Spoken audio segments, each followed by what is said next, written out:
Mesdames et messieurs, bonjour et bienvenue dans cette nouvelle édition du journal de la rédaction. Voici les trois principaux titres à la une de l'actualité de ce jeudi 3 novembre. En République démocratique du Congo, 10 ans après l'occupation par le M23, la ville de Goma vit de plus en plus dans la crainte et l'incertitude. En effet, la même rébellion est seulement à quelques dizaines de kilomètres de la grande ville. Les détails en tout début de journal. Conflit au Tigré, un accord de cessation des hostilités a enfin été signé hier soir entre les rebelles et Abiy Ahmed. Le processus de paix serait donc en cours, même si à cette heure, son contenu n'a pas encore été dévoilé.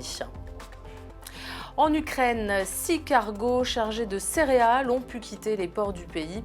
La reprise de l'accord d'exportation des céréales par la Russie a été annoncée hier soir. Dans la foulée, les 6 cargos ont quitté les ports d'Ukraine tôt ce matin. L'annonce a été donnée par la Turquie. Je vous le disais dans les titres, en République démocratique du Congo, il y a 10 ans tout juste, les rebelles du M23 s'emparaient de Goma. Aujourd'hui, la même rébellion est à quelques dizaines de kilomètres de la grande ville de l'Est du pays, qui encore une fois vit dans la crainte et l'incertitude. Lundi dernier, des manifestants sont descendus dans la rue. Ils accusent le Rwanda de soutenir le M23. Loin de faire reculer ces forces rebelles, l'armée congolaise est en grande difficulté. Les détails avec Émeric Towignon. Jour de marché ici à Goma, à l'est de la RDC. Si acheteurs et marchands vaquent calmement à leurs occupations, il n'en demeure pas moins que la majorité ici vit dans la crainte. Une crainte alimentée par la guerre entre l'armée et les rebelles du M23. Le groupe armé a gagné du terrain ces dernières semaines et il s'est emparé des localités comme Kiwanja et Rutshuru Centre, une ville située à 70 km de Goma. Leur avancée inquiète la population qui vit désormais une peur permanente. Je connais une amie à moi qui a avorté d'une grossesse de 5 mois suite au traumatisme causé par cette guerre. Cela parce qu'avant-hier, on nous a alertés disant que le M23 arrive à Goma dans 3 jours, à la suite de ces craintes. Comment voulez-vous qu'on ne puisse pas avoir peur? En plus, nous apprenons que les soldats du gouvernement sont tués chaque jour. Aujourd'hui, mes enfants aussi refusent d'aller à l'école. Ils pensent que ça peut éclater à tout moment. Certains ne sont même plus intelligents à l'école à la suite du traumatisme. Il y a 10 ans tout juste, les rebelles du M23 s'emparaient de Goma pendant une dizaine de jours avant d'être vaincus par les forces armées congolaises et les casques bleus après 18 mois de guérilla. Aujourd'hui, ce même groupe armé est à quelques dizaines de kilomètres de la grande ville de l'Est du pays. Une progression qui ravive un passé douloureux et plonge la population dans la crainte et l'incertitude. Nous sommes également préoccupés de voir qu'après 10 ans, nous revenons au cycle des départs avec les mêmes rebelles, les mêmes protagonistes. Pourtant, on était sûr qu'on avait l'espoir de vivre la paix durable. Mais hélas, nous demandons à nos autorités de pouvoir renforcer l'effectif des FARDC pour que l'option militaire puisse mettre fin à ces cycles de violence. Face à la menace, Goma se sent abandonné. Nous sommes abandonnés par la communauté internationale parce qu'on ne comprend pas. On est en train de démontrer toutes les preuves possibles qui démontrent que certains pays voisins sont en train de soutenir cette force négative. Mais il n'y a aucune déclaration. Ils nous encouragent de passer à la négociation. La RDC accuse le Rwanda voisin de soutenir les rebelles du M23 dans cette guerre à l'est du pays. Accusation rejetée jusqu'ici par Kigali, alors qu'il y a quelques mois, un rapport d'enquête de l'ONU a confirmé l'implication du Rwanda aux côtés du groupe rebelle dans ce conflit. Au fur et à mesure que le groupe armé des M23 progresse sur le terrain, la crainte s'amplifie à Goma, qui ne sait plus à quel sein se vouer. Et dans ce contexte de tension extrême entre la RDC et le Rwanda, le Kenya a confirmé mercredi que ses troupes sont prêtes à être envoyées en RDC pour rejoindre la force régionale de la Communauté d'Afrique de l'Est, l'EAC. En l'espace de 48 heures, le président William Ruto, qui était d'abord réticent, a finalement décidé d'engager un contingent dans l'Est de la RDC. Ce que l'on sait, d'après l'armée kenyane, c'est que près d'1 millier d'hommes ont suivi ces dernières semaines un entraînement entraînement préparatoire.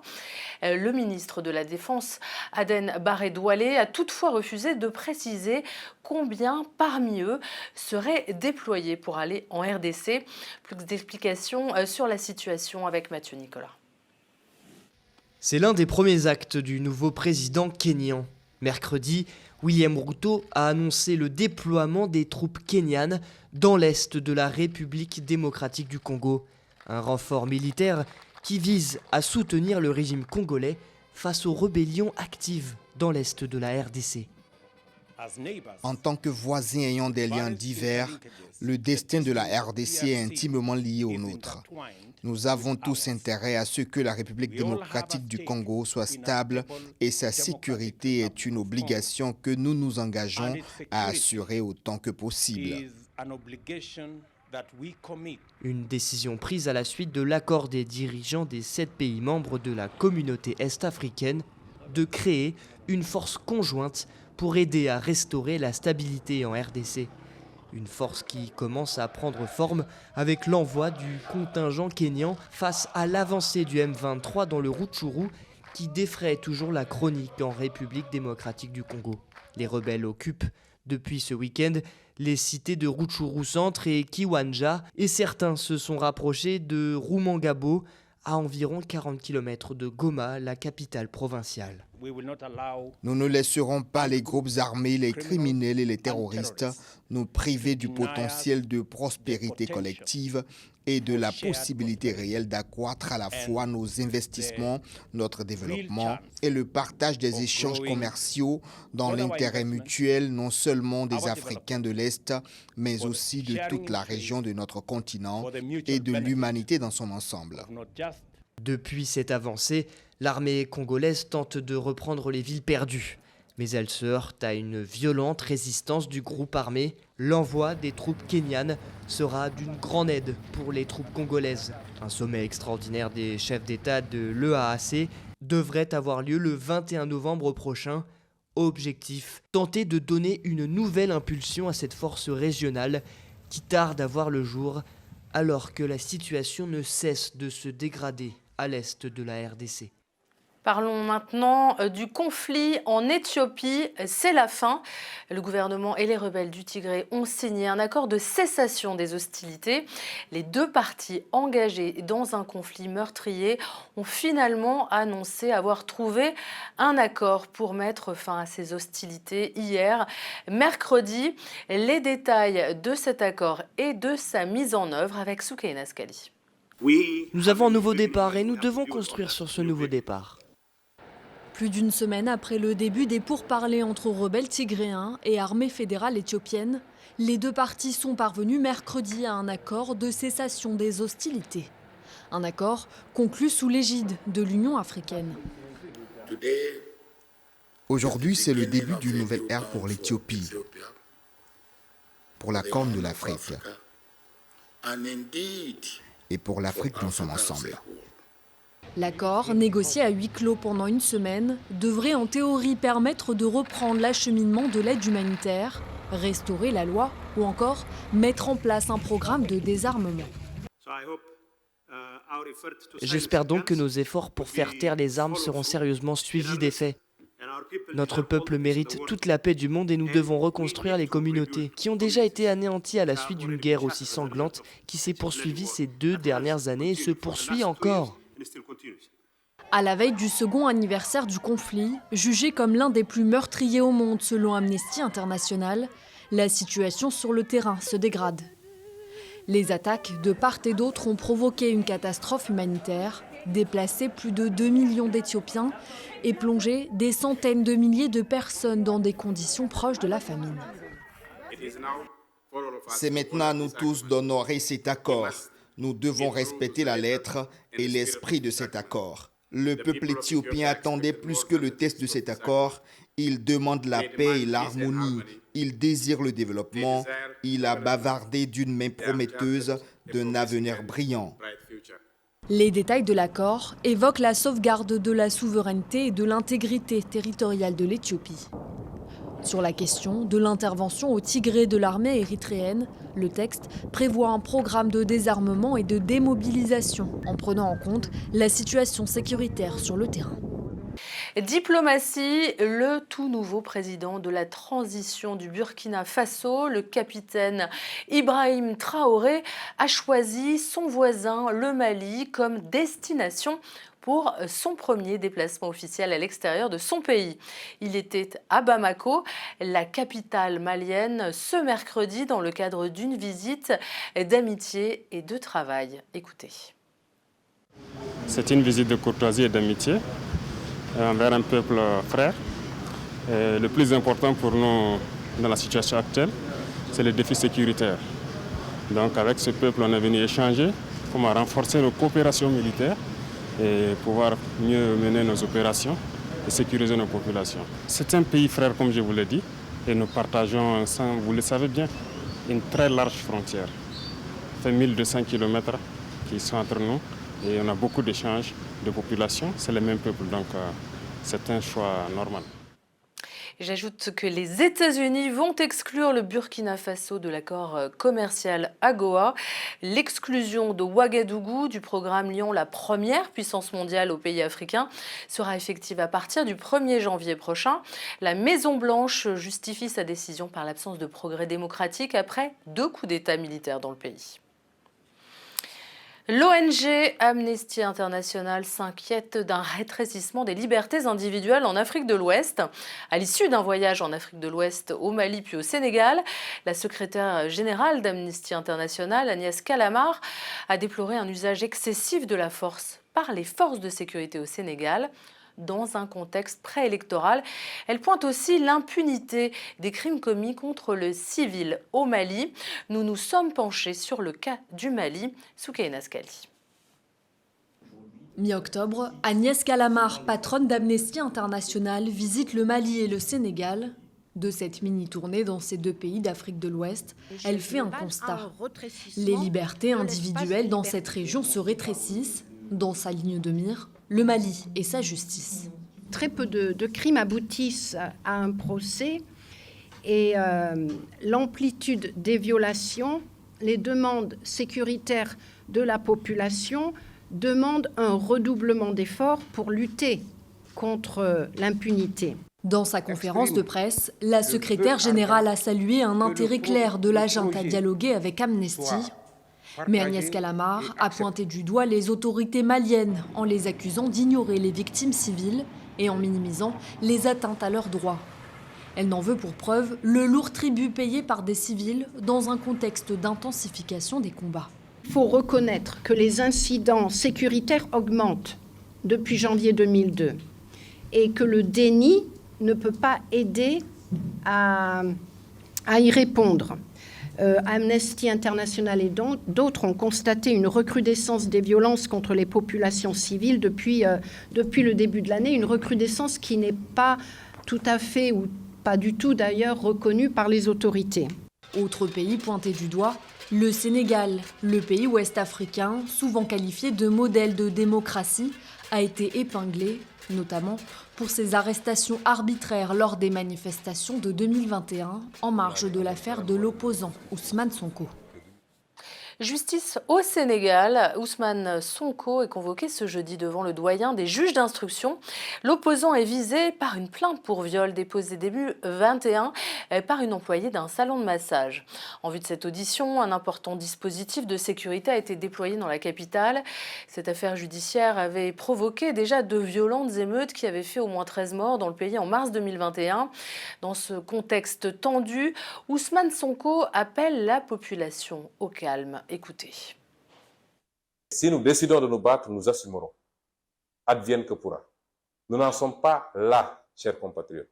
Et c'est pourquoi je vous demande solennellement de vaquer à vos occupations, de ne pas venir chez moi, ni au tribunal, de ne pas vous attrouper, parce que c'est une procédure ordinaire. Ça ne se jouera pas demain. Nous n'avons pas à tomber dans le piège de Macky Sall. Ce monsieur est fini. Il lui reste 16 mois à la tête de ce pays et il partira. Justice toujours avec un autre procès très suivi, celui du massacre du stade du 28 septembre en Guinée. C'est un gros événement qui est très suivi par les Guinéens. Cela fait plus d'un mois déjà que le procès du massacre du stade de Conakry s'est ouvert. Très à l'aise face à la cour depuis le début, Aboubacar Toumba Diakité, qui est l'ancien aide de camp du président, s'est montré très nerveux lors de sa comparution mardi dernier. Et les télévisions retransmettent en direct ce procès très suivi et largement débattu par les spécialistes sur tous les médias. Un procès qui, pour les Guinéens, va aussi servir à crédibiliser leur justice. C'est la première fois voir un tel procès à Conakry et ça va aussi crédibiliser notre justice. Voilà, et ça va mettre, les autres vont se ressaisir pour ne plus faire du mal au peuple de Guinée. Je n'ai pas eu de parents ni d'amis qui ont été victimes dû à ce massacre, mais c'est le peuple de Guinée dans son ensemble qui a été victime. Donc moi, étant artiste, nous voulons la lumière sur cette affaire. Et dans le reste de l'actualité internationale, les pays arabes ont décidé d'adopter un principe de non-alignement. Ensuite, la Corée du Nord a tiré 3 nouveaux missiles balistiques non identifiés. Enfin, élection au Brésil, le président sortant, Jair Bolsonaro, a demandé à ses partisans de débloquer les routes tout en qualifiant les manifestations de légitimes. C'est parti donc avec Noël Ndongo et Lorraine Mabou. Au-delà de leurs traditionnelles divergences, les pays arabes ont adopté à l'issue du sommet de la Ligue arabe qui s'est tenu mercredi à Alger, la déclaration d'Alger, mettant en avant un principe de non-alignement sur la guerre en Ukraine. Ils estiment que la position arabe commune concernant la guerre en Ukraine doit rester basée sur le renoncement à l'usage de la force et le soutien de l'option de la paix. Les pays arabes disent appuyer une solution politique conformément aux principes de la Charte des Nations Unies, tout en prenant en compte des préoccupations sécuritaires des parties concernées. La Corée du Nord a lancé jeudi 3 nouveaux missiles en direction de la mer du Japon, dont un engin intercontinental. Ces nouveaux tirs interviennent au lendemain d'une salve inédite de tirs qui a porté à son comble la tension dans la région, ce qui a déclenché une alerte dans une île sud-coréenne et au Japon. Ce lancement serait soldé par un échec pendant la séparation du deuxième étage de la fusée, a affirmé l'armée sud-coréenne. Il s'agirait de 3 missiles balistiques, 2 missiles à courte portée et d'un engin intercontinental ICBM. Au Brésil, le président sortant Jair Bolsonaro a appelé mercredi ses partisans à débloquer les routes du pays tout en cautionnant les manifestations légitimes. Le président sortant faisait référence au barrage maintenu dans plus de la moitié des États après sa défaite à la présidentielle. Les bolsonaristes s'étaient amassés devant les lieux de commandement. Les barrages ont entraîné des difficultés d'approvisionnement au Brésil, qui compte presque exclusivement sur le transport routier pour l'acheminement des biens et produits alimentaires. Selon la police de la route fédérale, le nombre de barrages routiers a commencé à baisser depuis mercredi soir. Il ne resterait qu'une centaine de blocages encore en vigueur. Des blocages qui affectent encore 12 États du pays. En Ukraine, 6 cargos chargés de céréales ont quitté les ports ukrainiens. Le couloir humanitaire sécurisé en mer Noire a déjà permis d'exporter 9,7 millions de tonnes de céréales. 6 cargos donc chargés de céréales ont quitté ce jeudi matin les ports ukrainiens après la reprise du trafic conclue la veille. Cette annonce a été faite ce matin par le ministère turc de la Défense. Plus d'explications avec Valentine Exantus. Le feu vert a été donné pour les navires chargés de céréales ukrainiennes. Selon le ministère turc de la Défense, ce sont plus de 6 chargements qui ont quitté les ports de l'Ukraine ce jeudi matin, suite à la reprise de la participation russe à l'accord sur les exploitations de céréales ukrainiennes. C'est la conséquence des garanties de Kiev à Moscou. Aujourd'hui, nous avons un résultat diplomatique important pour notre pays et le monde entier. L'initiative d'exportation de céréales continuera à fonctionner.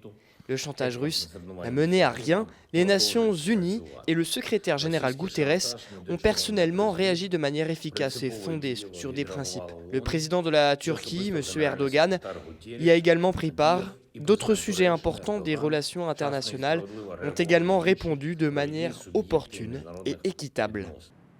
Les bateaux en provenance d'Ukraine vont emprunter un couloir de navigation dédié au transport des céréales ukrainiennes qui a déjà permis d'exporter plus de 9,7 millions de tonnes de céréales et autres produits agricoles à travers le monde. Mais pour le président turc Recep Tayyip Erdogan, dont le pays est garant de l'accord céréalier entre la Russie et l'Ukraine, l'approvisionnement alimentaire doit se diriger en priorité vers l'Afrique et le Moyen-Orient. Comme nous l'avons convenu avec M. Poutine, tout d'abord, ce corridor transportera les cargos qui se dirigeront vers les pays pauvres d'Afrique. Il a conseillé de s'adresser à la Somalie, à Djibouti, au Soudan. Nous le ferons. Malgré le conflit, grâce à l'accord international, plus de 426 bateaux ont déjà quitté l'Ukraine en toute sécurité depuis le 1er août. Mais une menace pèse sur l'accord. La Russie pourrait ne pas signer la prolongation de cet accord sur les céréales. Il expire le 19 novembre prochain.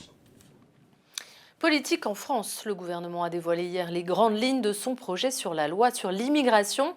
Le gouvernement souhaite créer un titre de séjour, métier en tension, pour favoriser l'emploi des travailleurs immigrés dans les secteurs en pénurie de main-d'œuvre. Mais ce matin, le ministre du Travail, Olivier Dussopt, était l'invité de France Info et il a précisé les contours du projet de la loi sur l'immigration. Au sujet des métiers en tension, Olivier Dussopt a souligné que la liste des professions concernées sera révisée début 2023. Écoutez-le. Il existe déjà, c'est une précision importante, il existe une liste de métiers en tension. Cette liste, qui correspond à peu près une trentaine de métiers, de secteurs, est fixée par décret.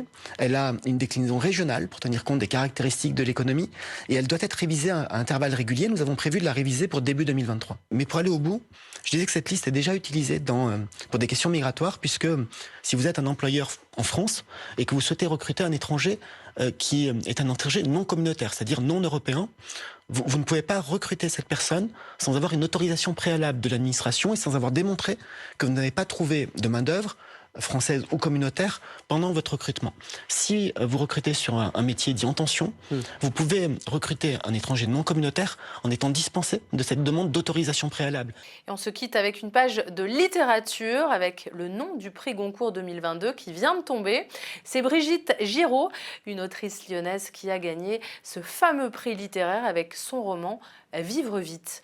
Dans les librairies lyonnaises, elle est déjà connue comme le Loup Blanc. À 62 ans, Brigitte Giraud a été sélectionnée aux côtés de Giuliano d'Empoli, Chloé Cornan et Mackenzie Orsel. Elle a déjà une dizaine d'ouvrages à son actif, traduits dans une vingtaine de langues. Cette native algérienne, née à Sidi Bel Abbès, raconte le décès de son mari en 1999 dans un accident de moto.